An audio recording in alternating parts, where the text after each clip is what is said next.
A lot has changed since I spoke to members at OMSSA's 2019 annual general meeting.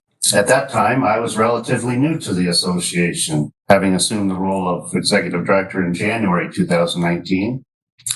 I also had the pleasure of speaking to our members in person with a very different set of priorities on OMSSA and our members' radars. I remember noting that as a sector, we should expect more change and uncertainty on the horizon. As it turns out, that was a significant understatement. In 2019, still unaware of the global crisis to come, OMSSA and its members nevertheless laid the groundwork to rise to the challenges ahead. While our members innovated to deliver high-quality services in more effective and responsive ways, OMSSA worked to provide more proactive policy leadership, more accessible and relevant training, and more meaningful opportunities for dialogue and knowledge exchange. In 2019, OMSSA made it a priority to engage extensively with our members through our leadership table, policy advisory committee, and networks. This engagement allowed us to bring our members' priorities forward and influence policy in areas like childcare, housing, social assistance reform, employment transformation, and reducing administrative and reporting burdens. Our efforts and our strong relationship with the province paid dividends as we saw our members' priorities reflected in key provincial decisions like the rollback of retroactive funding changes, simplifying RGI, and simplified reporting requirements. The province also agreed to review service level standards, provide earlier notification of funding allocations, and preserve the transition child benefit and OW earning exemptions. In 2019, OMSSA also focused on modernizing, expanding, and increasing the accessibility of our professional development offerings. Over the course of 2019, we launched a webinar program, delivering 15 webinars to members across the province. We also hosted workshops in Niagara Falls, London, and Toronto, and delivered customized workshops to more than 200 learners in 9 communities across Ontario. OMSSA also sees many opportunities to bring our members together to learn and network, including our annual Leadership Symposium, where we brought more than 215 delegates to Thunder Bay, our policy conference in Toronto, which was sold out, our first ever mental health forum, and our sold out employment forum. Recognizing that our members see significant value in coming together to compare notes, exchange information, and share knowledge, we work to keep our members connected through 3 leadership table meetings and 13 meetings between our 4 member networks. We also introduced facilitated think tank style sessions at our conferences and launched a new members portal to more than 3,000 human services staff across the province. Throughout 2019, we also worked hard to keep our members informed and engaged through 25 editions of the OMSSA Today email newsletter, more than 900 posts on social media highlighting member stories, relevant news, and updates, and by sharing more than 200 new career opportunities on our Human Services job board. After a period of significant capacity building for the association in 2019, we thought it was important to check in with our members on OMSSA's progress. Through our 2019 membership survey, we asked members to share feedback on OMSSA's services, as well as their priorities, future needs, and concerns.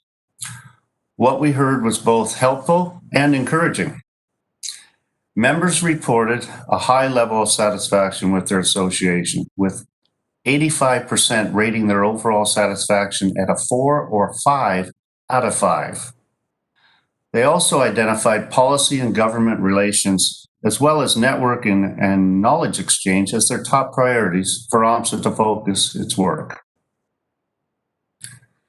These results told us that OMSSA was on the right track towards continuing to meet our members' needs.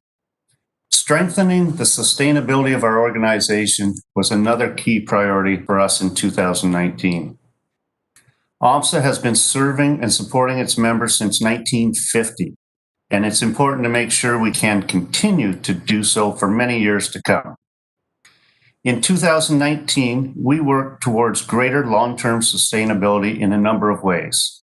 First, we adopted a new financial reserves policy.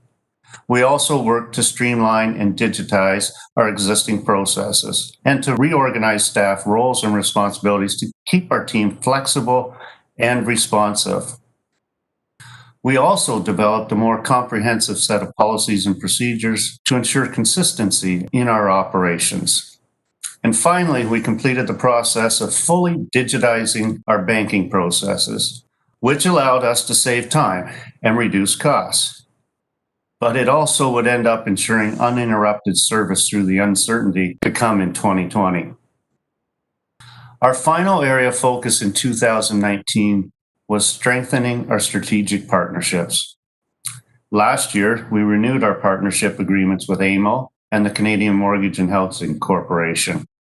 And we signed a memorandum of understanding with the Ontario Federation of Indigenous Friendship Centres. For OMSSA, it was important to bring our various sector organizations under one tent, so to speak. When our sector is united and coordinated, we can support Ontario's human services professionals in more effective and efficient ways with a single, strong voice.